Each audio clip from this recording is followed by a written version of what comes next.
These of your purchasem. Foundation of your freedom. These are the 7 purchases. Parkompt. Let's begin. All right, let's dive in. We are going to unpack the 7 most critical financial decisions you can possibly make in your 20s. And just to be clear, this isn't really about buying things. It's about buying freedom. You have to understand that every dollar you spend or invest or save in this decade, it's a vote for the life you're going to have later on. So the real question isn't just what to buy, it's what kind of future are you trying to build? Let's get into it. You know, this quote just absolutely nails it. Your 20s are this really weird time where you're finally making some real money, but you are also getting bombarded with this insane social pressure. I mean, you open up Instagram, you see your friends with brand new cars, they're on these amazing vacations, eating out all the time, and it creates this quiet little fear of missing out. The quicksand isn't just 1 or 2 bad purchases, it's that invisible pull, that feeling that you have to look successful before you've actually built anything. And man, it can sink you before you even get started. So this really lays out the 2 roads in front of you. On the left, that's the hamster wheel. And from the outside, it looks totally normal, right? It's car payments, credit card debt, just living for that next paycheck. But it is a trap.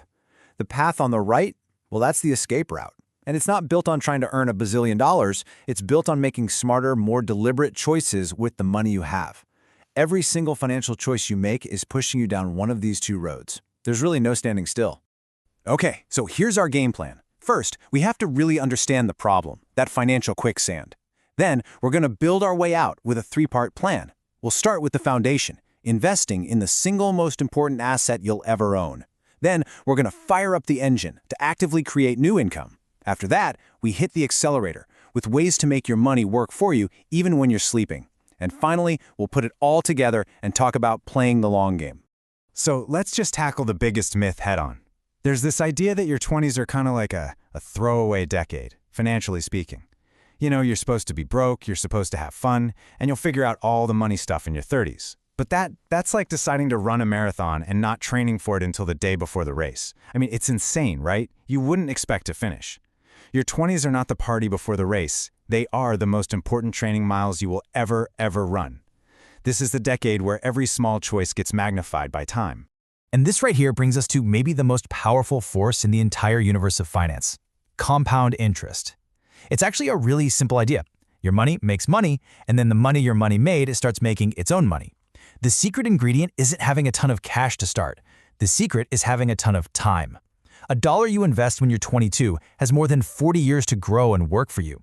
But $1 you invest at 42, it's only got 20. Time is this incredible advantage that you have right now, in your 20s, that you will never get back. Okay, so let's move into part 1 of the solution, building that foundation. See, before you can build wealth, you have to invest in the machine that's going to build it, and that machine is you. These first 3 purchases, health, education, and strategic travel, they're like performance upgrades for your mind, your body, and your character. They don't just make you feel good, they directly increase your ability to earn, to create, and to grow for the rest of your life. Let's start with the absolute most fundamental investment, your health. And look, I am not talking about expensive gym memberships or weird supplements. I'm talking about the basics, the non-negotiables. Getting 8 hours of sleep? That's not being lazy, that's sharpening your brain so you can make better decisions and spot opportunities. Learning to cook a few simple, healthy meals isn't a chore. It's literally fueling your body so you have the energy to work on that side project after your day job instead of just crashing on the couch. The real cost of ignoring your health isn't some medical bill 30 years from now. It's the opportunities you miss today because you just don't have the energy or focus to grab them. All right, next up is education, but we have to completely change what that word means. For our parents' generation, education meant a 4-year degree and, well, a mountain of debt. The new way is all about targeted, high-return skills. Just think about it for a second. One $20 book on negotiation could totally change how you ask for a raise for the rest of your career. That one book could be worth tens of thousands of dollars. Or maybe a $200 online course on digital marketing could become a freelance business that brings in an extra grand a month. The goal is to figure out what skills the market pays for and then learn them as efficiently as possible. So the third piece of our foundation is strategic travel. And again, this is not about going into debt to sit at a resort for a week just to get some good photos for Instagram. This is about intentionally putting yourself in situations that force you to grow up, to become more resilient. You know, the confidence you get from navigating a city where you don't even speak the language, That's an asset. It pays off in every meeting, every interview you'll ever have. And here's the hack. You can do this while you build your financial future. Get a good travel rewards credit card, use it for your normal spending, and this is crucial. Pay it off in full every single month. By doing that, you're not only earning free flights and hotels, you're building an excellent credit score. And a great credit score is the key that unlocks everything in our next section. All right, foundation is solid. We've invested in ourselves.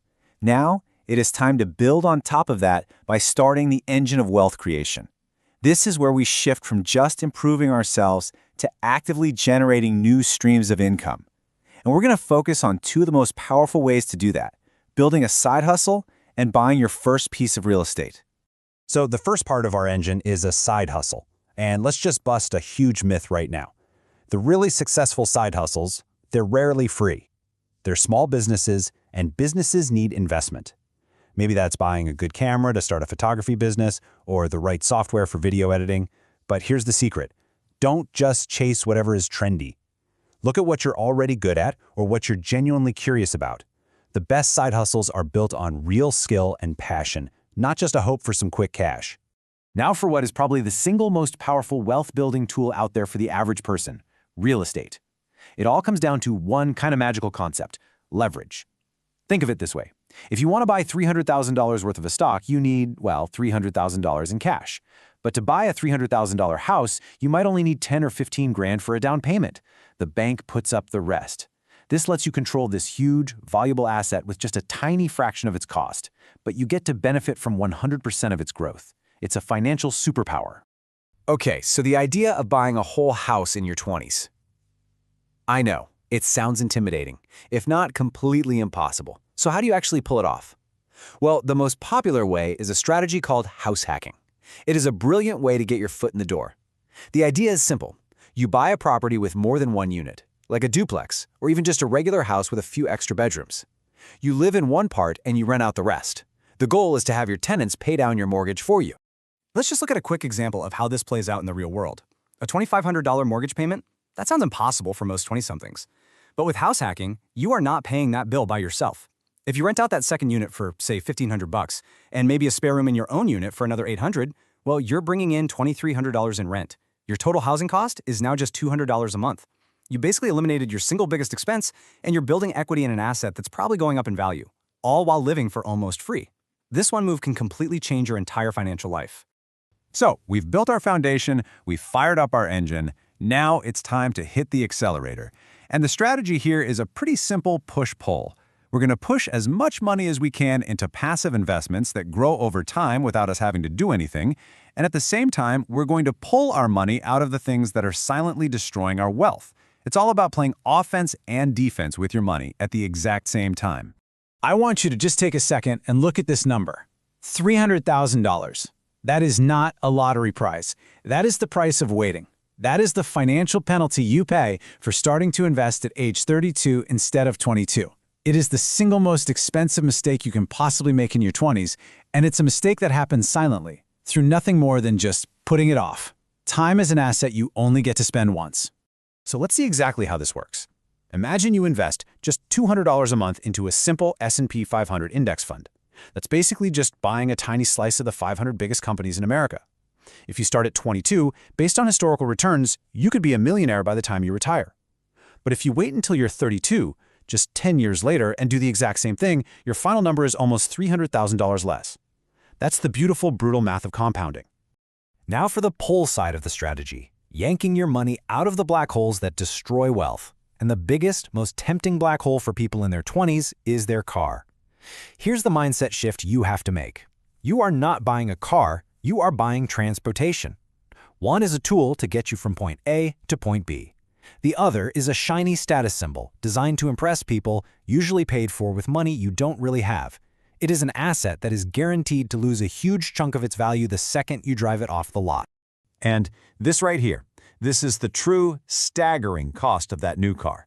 It is not the $500 monthly payment. It's the almost $700,000 that payment could have become if you had invested it instead. Every single time you make that car payment, you're not just paying the bank. You are robbing your future self of financial freedom. Choosing a reliable 5-year-old used car over a brand new one isn't about being cheap. It is a multi-six-figure financial decision. It's that simple. So we've covered a ton of ground, from your health all the way to house hacking, but it is so important to understand that this is not just a checklist of things to buy. These aren't 7 separate ideas. They all weave together to form one single powerful philosophy for your life: playing the long game. It's about consciously deciding to trade a little bit of short-term gratification for a lifetime of long-term freedom. This right here is the master key to the whole strategy. See, people who build real lasting wealth don't see these as separate choices. They see it all as one interconnected system, like a flywheel. The energy you get from investing in your health, that lets you work on your side hustle after your day job. The income from that side hustle helps you save for down payment. And the money you save by not having a huge car payment, that is the exact money you use to fund your investments every month. Each good decision powers the next one, creating this amazing upward spiral of wealth. Now let's be totally honest. None of this is easy. The math is simple, but the psychology behind it is incredibly hard. This path requires you to consciously go against what everyone else is doing. When your friends are all showing off their new cars, you have to be cool with your reliable old one. When you get a raise, you have to fight that deep, primal urge to immediately upgrade your apartment or your clothes. You have to have the guts to keep investing when the stock market is crashing and everyone is panicking. This is way more than a financial strategy. It's a test of your character. And that really brings us to the whole point of all this. The goal isn't just to have a big number in a bank account. The goal is what that money can buy you. And the most valuable thing in the world that it can buy is your own time. Real wealth, it's the freedom to wake up on a Tuesday morning and have complete control over how you spend your day. It's the power to say no to things you hate and yes to things you're truly passionate about. That is the freedom we're working for. So we're going to leave you with this one question to really think about. The next 10 years are going to go by no matter what. You can't stop time. The only thing you can control are the choices you make during that time. So a decade from now, is the 30-something version of you going to look back and thank you for the discipline and the smart choices you're making today? Or are they going to be drowning in debt, just wishing you had started sooner? That future is being built right now with every single choice you make.